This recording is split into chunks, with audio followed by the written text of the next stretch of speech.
Attention all 8th graders. The Washington, D.C. trip is coming up at the end of April. On the trip, you'll visit museums, monuments, cemeteries, and much more. One of these stops will be at Mount Vernon, the home of our very first president, George Washington. Located in Mount Vernon, Virginia, the historic site was built in 1735. The estate includes the main mansion, the gardens, the tombs, the pioneer farm, and the distillery.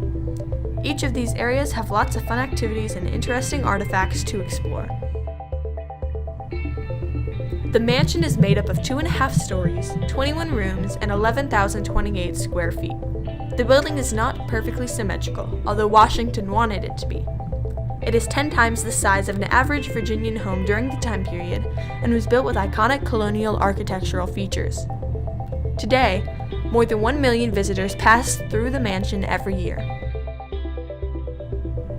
The Mount Vernon Gardens were George Washington's pride and joy.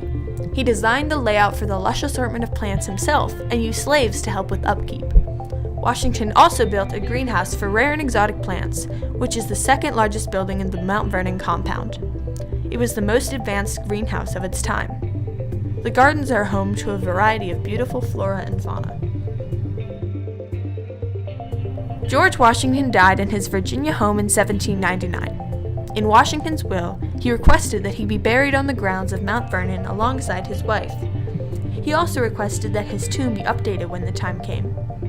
After his death, his tomb quickly fell into disrepair and a new tomb was constructed as a result. When visiting Mount Vernon, you will have the opportunity to pay respects at the final resting place of the first president and his first lady. Mount Vernon, Virginia is a beautiful representation of George Washington's life and legacy. He lived and died within the walls of his estate, tended his gardens, and was ultimately laid to rest there.